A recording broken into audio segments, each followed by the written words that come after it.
Hello and welcome to this presentation. We are talking about Lord of the Flies, Chapter 16, and a little bit of Carl Jung, too. So let's talk about this week to come here, my friends. All right, welcome to week 16, everybody.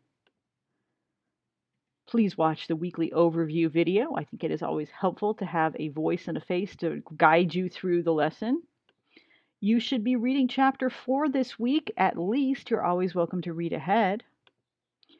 You have a TED Talk this week, Karen Thompson Walker, What Fear Can Teach Us. I think you're going to find this incredibly interesting. And you have some assignments due this week as well. You have a discussion that goes along with that TED Talk, so make sure you watch it before you participate in the discussion.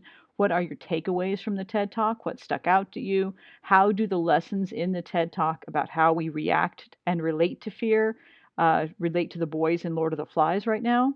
And how could the boys in Lord of the Flies use fear to their advantage at this point in the story?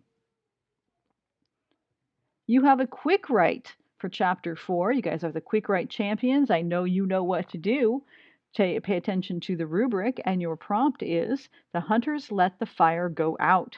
Why is this? What I should say, what is the significance of this action? How are Ralph and Jack separating at this point in the story?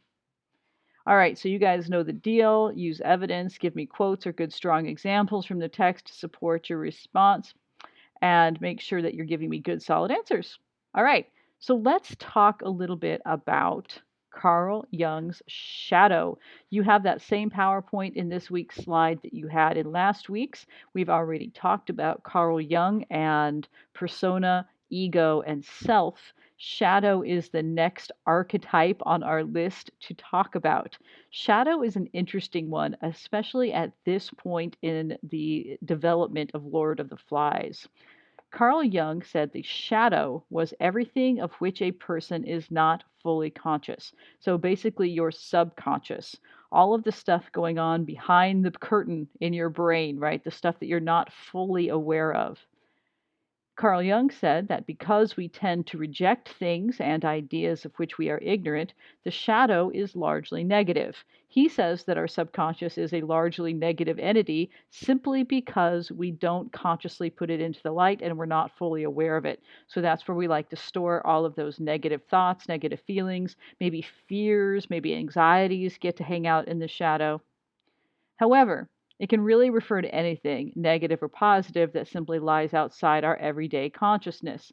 You may not know why you're craving a certain food or a certain drink, right? Because the reason is hiding in your subconscious, right? That's not necessarily a negative thing, but it is something that would lie in the shadow or lie in your subconscious. The shadow holds our instinctual behaviors. So, according to Carl Jung, the shadow is linked to our more primitive instincts, our knee-jerk reactions to things, those things that we wouldn't do if we were able to think about the situation a little bit more. But because we don't and because we just react, that is what our shadow is. Being instinctive and irrational, Carl Jung would say that it is often associated with bad moral behavior. He said, and you don't have to agree with everything Carl Jung says for the record, he would say that we make good moral decisions when we consciously think about our actions and the consequences. When we just go on instinct and we just have that knee jerk reaction to situations, that we would tend to make bad decisions or maybe more destructive situations. Carl Jung believed you could communicate with your shadow, and by communicating with your shadow, access your subconscious, and by doing that, you could control it, and so you didn't just act out of instinct, so you did make conscious and well thought out decisions. So, according to Carl Jung, he was a big believer in dreams. So, according to Carl Jung, the shadow often appears in dreams as another person, similar in appearance to the dreamer. The dreamer's ability to communicate with the shadow through dreams will increase their overall self awareness and mental capacity. This is just his theory, but he believed you would see another person in your dreams. And if you develop the ability to communicate and control your dreams, then you would have the ability to communicate with your subconscious, therefore aiding you throughout your life in making good, moral, conscious decisions and not relying on instinct. So, how do you communicate with the shadow? According to Jung, the best way to communicate to your shadow, to this dream self, is through something called lucid dreaming. A lucid dream is a dream in which you are aware that you are dreaming and you are able to control the actions and direction of the dream. You may have heard of lucid dreaming before. It's actually used in a lot of areas of just dream psychology, sleep psychology.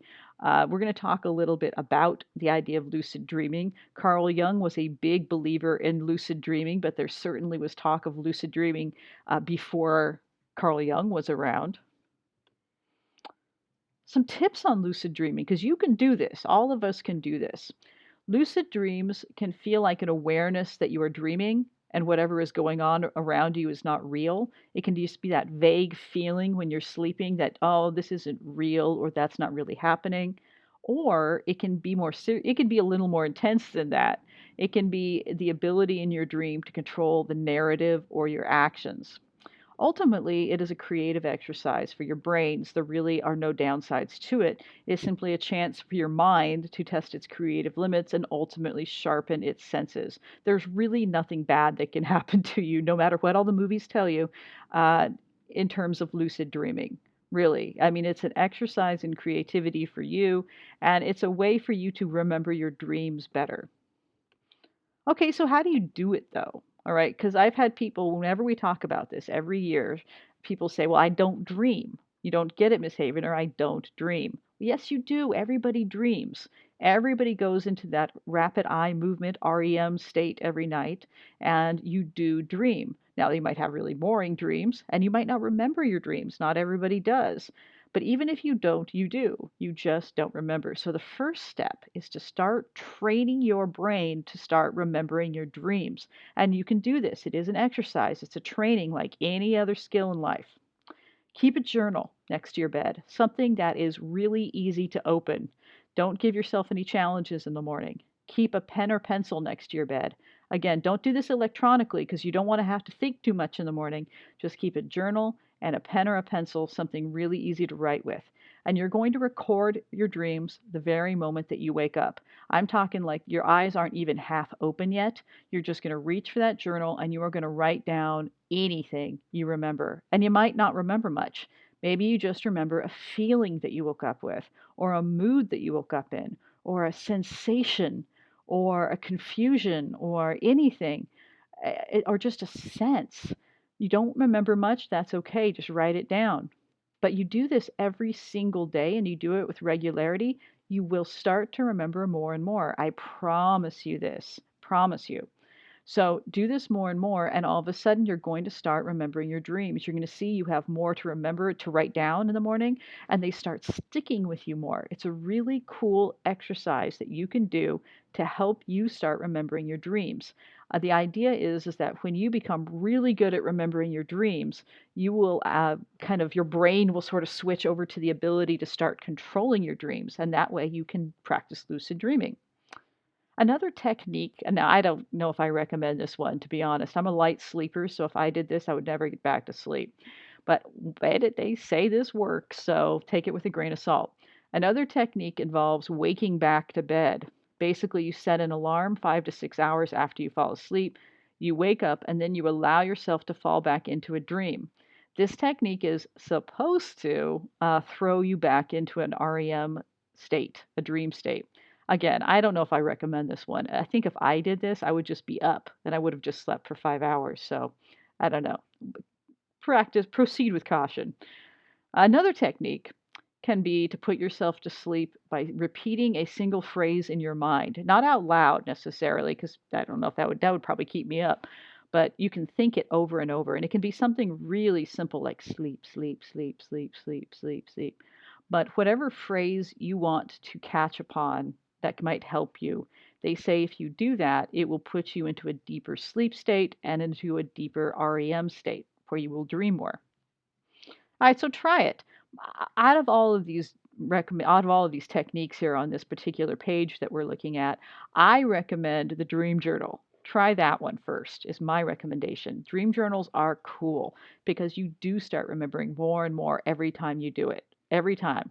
All right. And it might take a while. If you're real stubborn about not remembering your dreams, it might go slowly for you. But a lot of you probably do remember your dreams with some regularity. So you're probably going to have an advantage at this. But give it a shot because it's a pretty cool thing when you really start remembering your dreams. All right. Let's talk a little bit about chapter 4 here. All right, so chapter 4 is a scary chapter to me. Some action picks up, and we really start to see some of the tension, particularly between Ralph, yes, but also Jack and his choir. The tension really picks up, and we really start to question who is actually in charge in chapter 4.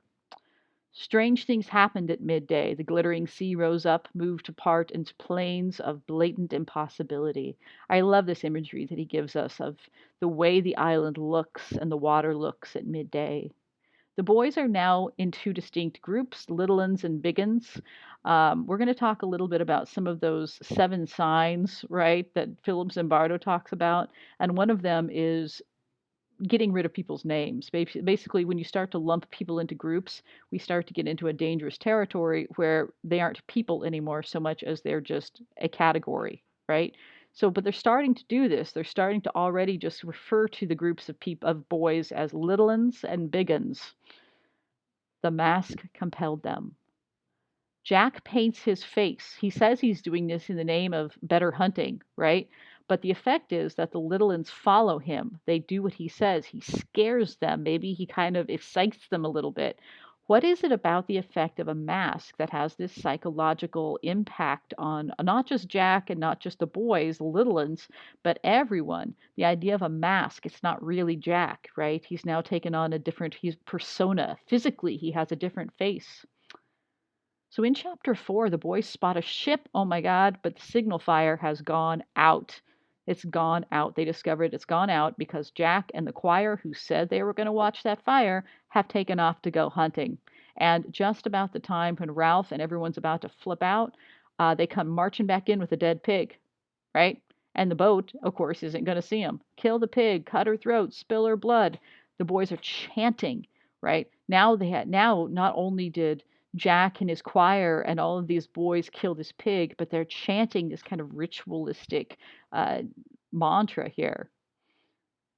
He gets in a fight with Ralph, right? Ralph is ticked because he let the fire go out. The ship has gone by. No one's saving them. And Jack doesn't even care. He's like, well, we have meat. We can build another fire and we can cook it. I don't even care. But you can't even build huts. And then you go off hunting and the fire. So Jack doesn't care, right? They rebuild the fire and he's like, I don't care. We're gonna cook the meat now. In the struggle to rebuild the fire, Piggy's glasses are broken. This is deadly. If any of you have bad vision, and I used to before I had eye surgery, you know how deadly this is. If you can't see, you cannot see. And now Piggy is down to one eye because they've broken one of the lenses in his glasses. But even Ralph takes Piggy's glasses without permission in this chapter, which is, I mean, Jack takes them and he breaks them, which is, I mean, I don't know, maybe it's terrible, but we expect this kind of behavior from Jack. But Ralph even takes Piggy's glasses without permission to start a fire.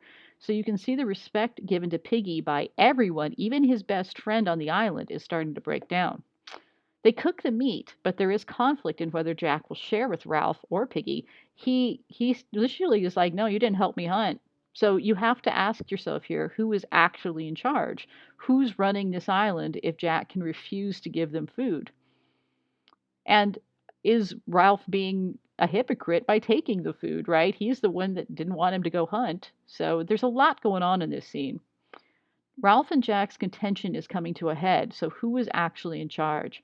At the end of the chapter, Ralph really declares, okay, I'm going to hold a meeting. And the boys are like, oh, okay. They seem like they're going to respect his authority, but I guess we're going to have to wait till chapter 5 to find out. He turned and walked off down the mountain. So we will find out whether or not Ralph's authority over the boys holds in chapter 5 and where this kind of bloodlust for the meat and the cooked meat that they have is going to lead them. All right, thank you everyone.